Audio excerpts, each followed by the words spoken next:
Músicas racistas e preconceituosas nos inários da maioria das igrejas cristãs do Brasil. Será mesmo? Pelo menos foi isso que foi dito pelo cantor Kleber Lucas em uma entrevista que foi feita com o Caetano Veloso e posteriormente um post do cantor Leonardo Gonçalves em suas redes sociais. Agora, o que isso tem a ver com a vida cristã? O que esses comentários, essas ideias têm a ver com a vida cristã? Fica comigo até o final do vídeo que eu vou te mostrar onde isso vai parar na sua vida e qual é o impacto que isso pode fazer na cabeça das suas crianças. Fala pessoal, Maurício aqui para mais um vídeo do nosso canal e eu quero já começar abordando sobre o cantor Kleber Lucas, né? Noticiou muito aí, rolou nas redes sociais, no YouTube, que o cantor Kleber Lucas, numa entrevista ali com Caetano Veloso, ele afirmou que aquela música da harpa cristã que se chama Alvo Mais Que a Neve, eu vou até colocar o texto aqui para você ver. Ele disse que esse texto é um texto racista. Eu vou colocar um trecho do vídeo para você assistir. Tem um hino que fala o seguinte: alvo mais que a neve. Se você aceitar Jesus, você vai ficar branco como a neve. Isso é cantado por brancos e negros com lágrimas, porque tem uma melodia lindíssima. Porque o discurso, às vezes, nefasto, um discurso de dominação, ele está embalado, ele tem uma entrega muito boa. De uma melodia linda, de uma memória familiar, de uma memória comunitária, todo mundo cantando, de olhinhos fechados, de mãos levantadas, ou ajoelhados, ou um coro cantando. Branco como a neve, porque o sangue de Jesus me torna branco. As ideias de embranquecimento estão lá no hino. Então, há um distanciamento, Como você pode ver aí, ele estava meio que criticando esse trecho aqui, ó, do hino, ó. Sim, nesse sangue lavado, mais alvo que a neve serei. Então, na ideologia dele, na cabeça dele, na verdade, ele acredita que esse texto é um texto criado por pessoas brancas para induzir que a outra cor oposta dessa seria ruim. Primeiro que o texto bíblico, se você for dar uma analisada nos textos bíblicos que falam disso, eu vou até colocar aqui para você ver também. Esse, por exemplo, de Isaías capítulo 1 diz o seguinte, ó, verso 18. Venham, vamos refletir juntos, diz o Senhor. Embora os seus pecados sejam vermelhos como o escarlate, eles se tornarão brancos como a neve. Embora sejam rubros como a púrpura, como lã se tornarão. E como você mesmo pode analisar, um bom leitor, um bom intérprete de um texto bíblico, ele vai entender que esse texto não tem nada falando sobre cores raciais, cor de pele, etnias ou algo do tipo. O texto bíblico está fazendo uma simbologia, uma referência às roupas que eram sujas e quando você lavava ficavam alvas, limpas. Então essa simbologia é para tratar da condição do pecado, que nós estamos sujos pelo pecado. E inclusive, se você der uma analisada no texto bíblico, nem sequer fala de preto e branco, fala de branco e vermelho, não tem nada a ver preto e branco. E muito mais ainda não tem nada a ver com a cor de pele. Então o texto bíblico está dando uma referência aqui de o vermelho que simboliza o pecado, né? Ainda que as suas vestes sejam vermelhas como a escarlate, vermelho, que está fazendo uma analogia com o pecado. E o texto bíblico nos leva a refletir que Jesus ele pode nos lavar, pode nos limpar e ficarmos alvos. Não as vestes literais, não a cor de pele, e sim a condição de estar em pecado e depois receber o perdão de Jesus. Só que, infelizmente, esse cantor ele criou na cabeça dele um racismo onde não existe. Só que para acabar de piorar, o cantor Leonardo Gonçalves, que é muito famoso também, fez muito sucesso no passado, ele também soltou uma parecida com essa do Kleber, que diz o seguinte, eu vou mostrar aqui para você o post. Postagem dele. De igual modo, depois de incontáveis ditaduras militares na América Latina, com uma penca de militares e até generais comprovadamente torturadores, em especial para alguém, por exemplo, que foi torturado por um general, como você acha que soa cantar o nosso general é Cristo? Você percebeu que agora até mesmo uma letra da harpa cristã, aqueles hinos que diz que o nosso general é Cristo, também está sendo sob ataque? Então a ideia que o Leonardo Gonçalves quer passar é como é que nós podemos cantar o hino que fala que o nosso general é Cristo, sendo que muitas pessoas foram torturadas por generais? A incoerência da fala dele é tão grande. Por exemplo, tem um hino que diz o seguinte: Pai querido, obrigado pelos planos. Então quer dizer que essa frase, pai querido, também seria uma frase opressora, porque quantos pais abandonaram seus filhos, quantos pais agrediram as esposas? Então quer dizer que o fato de usar general, que é Cristo, seria um meio de preconceito só porque generais fizeram mal? E por que não utilizar, e por que também não proibir pai nas músicas? Pai querido, pai amado. Por que não proibir essa frase também? Porque muitos pais abandonaram seus filhos. Com certeza tem mais pais que abandonaram seus filhos e maltrataram seus filhos do que generais que fizeram mal. Então você percebe que isso não é nada de sensibilidade. Isso realmente é ideologia, é militância política. A militância política ela só se encaixa no grupo que pertence às pessoas que militam. Vou te dar um exemplo.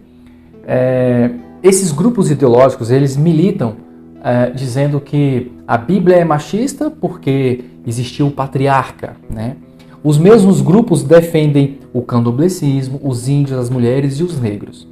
Então eles afirmam que a Bíblia é machista porque havia um patriarca, alguém que decidia tudo, e sempre tinham homens no poder, os reis eram homens, os escritores da Bíblia eram homens, e esse mesmo grupo que afirma que a Bíblia é machista porque só tinha homens, eles defendem os negros, as mulheres e os índios e o candomblecismo. Os mesmos grupos não disseram que os índios são machistas porque não existe cacica. Numa tribo indígena, quem manda é o cacique e é sempre passado de pai para filho, as mulheres não entram em cena. Cadê que os grupos militaram contra os índios dizendo que os índios eram machistas? Não fizeram isso. Esses mesmos cantores, Kleber Lucas e Leonardo Gonçalves, que militaram ideologicamente falando contra hinos da harpa cristã, só o fato de dizer que o branco significa pureza, para eles seria racismo, por que eles também não falaram do candomblecismo? O próprio candomblecismo, tem até uma matéria que o candomblecismo afirma, eles dizem o porquê que eles escolhem as vestes brancas. Para eles, as vestes brancas é um símbolo de pureza espiritual ou algo do tipo. Por que eles não fizeram também a mesma coisa com o candomblecismo? Então você entende que isso não tem nada a ver com se preocupar com a sensibilidade de pessoas. Isso tem a ver com a militância ideológica, política e ideológica do grupo no qual eles pertencem. Agora prestem atenção nessa música do Gilberto Gil. Vou colocar aqui para você ouvir.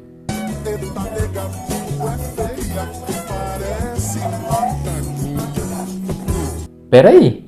Eita nega, tu é feia que parece macaquinha. Será que eu vi racismo nessa letra? Vamos continuar?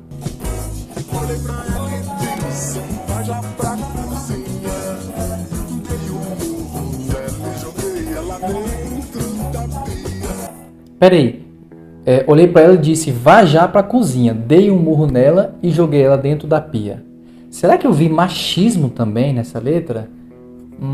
O fato é que o problema não é que essa música tem ou não racismo ou machismo.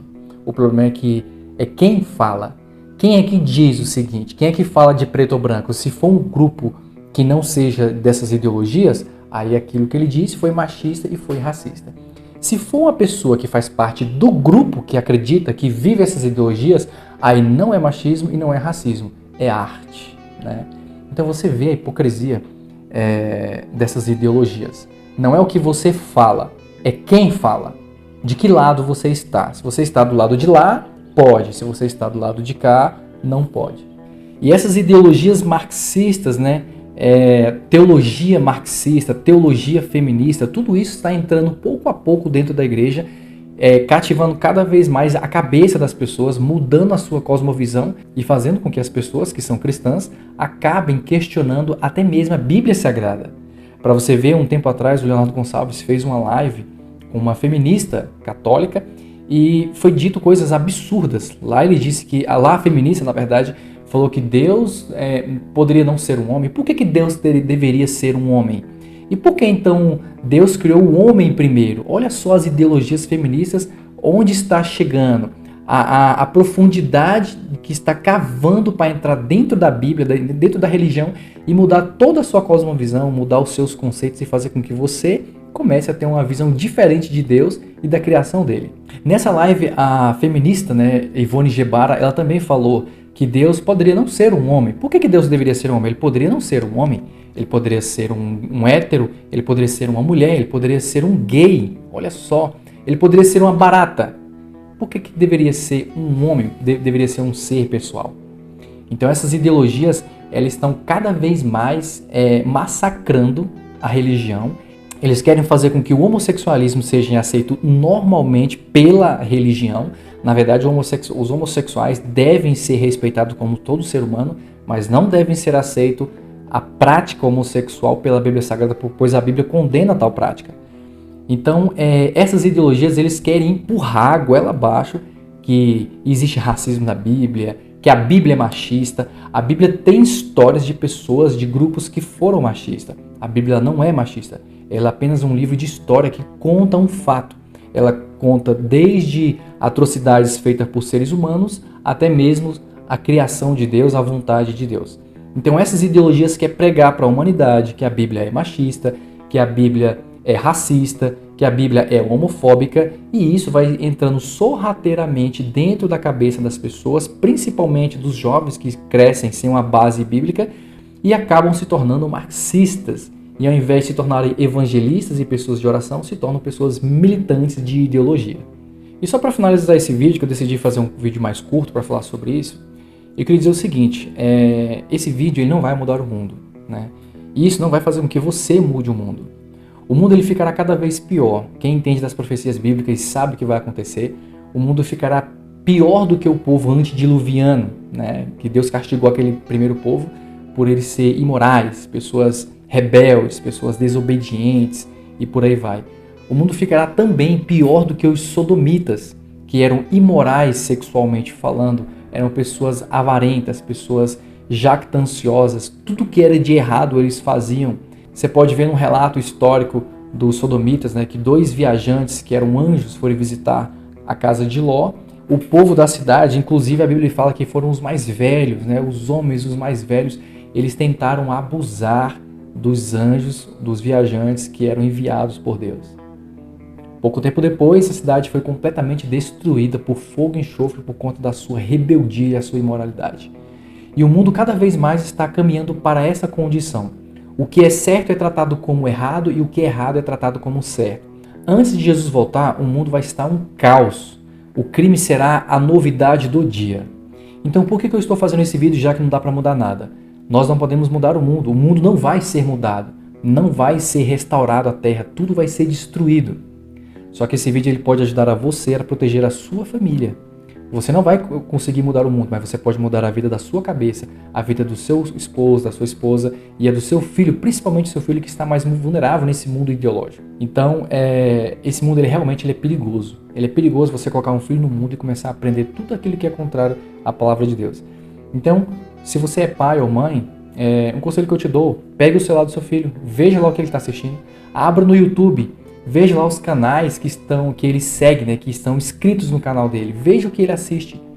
Comece a se desinscrever desses canais que ensinem evolucionismo, marxismo, essas teologias da prosperidade, essas novas ideologias, para que seu filho não se torne uma pessoa que vê problema na palavra de Deus e comece até mesmo a questionar o próprio Deus. Então proteja o seu lar. Proteja a sua família. Arrependa-se dos seus pecados. Arrependa-se, assim como eu também devo me arrepender dos meus pecados, para que quando Cristo voltar, a nossa cabeça não esteja uma cabeça completamente ideológica, contaminada pela imundícia desse mundo, mas que a nossa cabeça tenha princípios bíblicos, bom senso, raciocínio e ética. Então esse foi mais um vídeo, espero que você tenha gostado. Caso você tenha gostado, deixe seu like, se inscreva aqui no canal, comente aqui o que você acha, né? Qual é a sua opinião em relação a esse assunto. Te vejo em breve.